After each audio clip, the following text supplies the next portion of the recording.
Good evening everyone. आज हम आप सभी लोगों को ऊर्जा के स्रोत का अध्ययन कराएंगे। किसका अध्ययन कराएंगे? ऊर्जा के स्रोत, सोर्स ऑफ एनर्जी जिसे हम कहते हैं। तो आइए हम इसका पहला क्वेश्चन अध्ययन करते हैं जो बहुत इम्पोर्टेंट है, वेरी IMP है। बायोगैस या जैव गैस का मुख्य घटक क्या होता है? तो इसका मुख्य घटक जो है मीथेन होती है। बायोगैस का मुख्य घटक क्या है? मीथेन है। अगला क्वेश्चन है, पृथ्वी पर ऊर्जा का सबसे बड़ा स्रोत क्या है? ये भी क्वेश्चन बहुत इम्पोर्टेंट है, वेरी इम्पोर्टेंट। तो ऊर्जा का सबसे बड़ा स्रोत सूर्य होता है। ये क्वेश्चन ज़्यादातर परीक्षाओं में पूछा जाता है। अगला क्वेश्चन है, सोलर सेल प्रकाश ऊर्जा को किस ऊर्जा में बदलता है? विद्युत ऊर्जा में बदलता है। सोलर सेल प्रकाश ऊर्जा को विद्युत ऊर्जा में बदलता है। अगला क्वेश्चन है, ये भी वेरी IMP है। LPG का पूरा नाम? तो LPG का पूरा नाम L for liquefied, P for petroleum और G फॉर गैस। तो पूरा नाम इसका होता है लिक्विफाइड पेट्रोलियम गैस। हिंदी में हम इसे द्रवित पेट्रोलियम गैस के नाम से भी जानते हैं।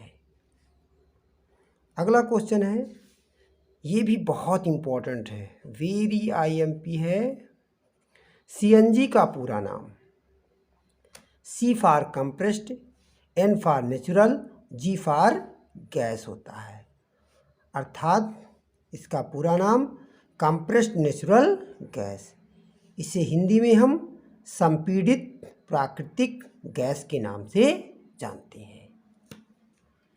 अगला क्वेश्चन है, ये भी बहुत महत्वपूर्ण क्वेश्चन है और बहुत कई बार परीक्षाओं में पूछा जा चुका है।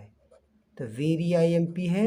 सूर्य में कौन सी नाभिकीय अभिक्रिया के फलस्वरूप ऊर्जा उत्पन्न होती है? नाभिकीय संलयन अभिक्रिया के फलस्वरूप सूर्य में ऊर्जा उत्पन्न होती है। अगला क्वेश्चन है, ऊर्जा के परंपरागत स्रोत कौन कौन से होते हैं? तो परंपरागत स्रोत होते क्या हैं? तो वे स्रोत जो हमें प्राकृतिक रूप से प्राप्त होते हैं और उनके द्वारा हमें ऊर्जा की प्राप्त होती है, ऊर्जा के परंपरागत स्रोत कहलाते हैं। तो ये स्रोत निम्न है, जीवाश्मी ईंधन, इसके अंतर्गत कोयला और पेट्रोलियम आता है, पवन ऊर्जा तथा जल ऊर्जा, ये भी परंपरागत ऊर्जा का स्रोत है, प्राकृतिक गैसें और जैव गैस जिसे हम बायोगैस के नाम से भी जानते हैं। तो ये सभी जो है ऊर्जा के परंपरागत स्रोत होते हैं। अब अगला क्वेश्चन है, ऊर्जा के गैर परंपरागत स्रोत कौन कौन से होते हैं? तो वे स्रोत जो मानव के द्वारा परंपरागत ऊर्जा के स्रोतों से ऊर्जा को किसी अन्य रूप में बदल देते हैं, गैर परंपरागत ऊर्जा के स्रोत कहलाते हैं। तो गैर परंपरागत ऊर्जा स्रोतों में सौर ऊर्जा आती है। तो वह ऊर्जा जो हमें सूर्य से प्राप्त होती है सौर ऊर्जा कहलाती है।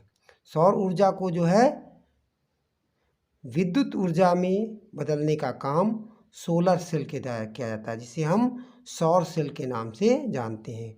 फिर सौर पैनल आता है, ये भी जो है प्रकाश ऊर्जा को जो है या सौर ऊर्जा को जो है विद्युत ऊर्जा में बदलता है। अगला है भूतापीय ऊर्जा और अगला गैर परंपरागत ऊर्जा स्रोत है ज्वारीय ऊर्जा। यह ऊर्जा जो है हमें समुद्र से ज्वार और भाटा के फलस्वरूप प्राप्त होती है। अगला क्वेश्चन है, रॉकेट में कौन सी गैस का उपयोग ईंधन के रूप में किया जाता है? हाइड्रोजन गैस का उपयोग रॉकेट में ईंधन के रूप में किया जाता है।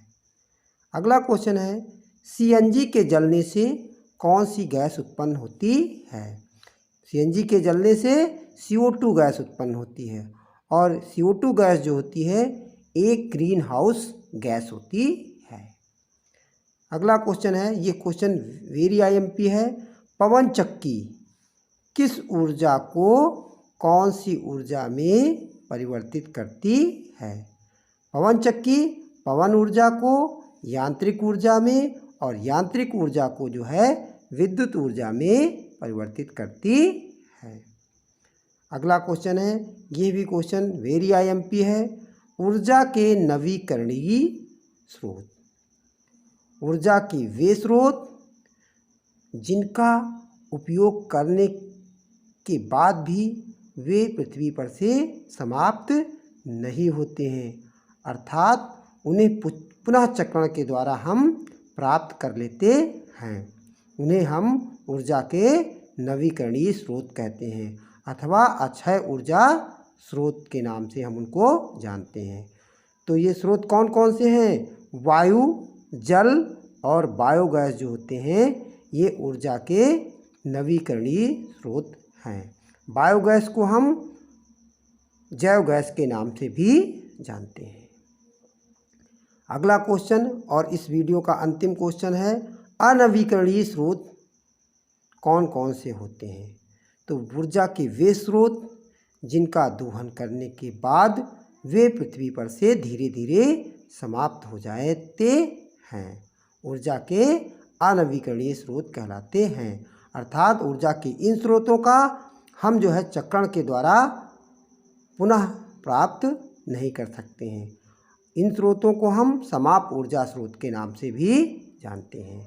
तो ऊर्जा के अनवीकरणीय स्रोत कोयला और पेट्रोलियम होते हैं। आज हमने इस वीडियो में ऊर्जा के स्रोत अध्याय के अंतर्गत प्रमुख वन लाइनर क्वेश्चनों का अध्ययन किया। हमारे अन्य वीडियो को देखने के लिए आप मेरी चैनल को सब्सक्राइब करें। धन्यवाद।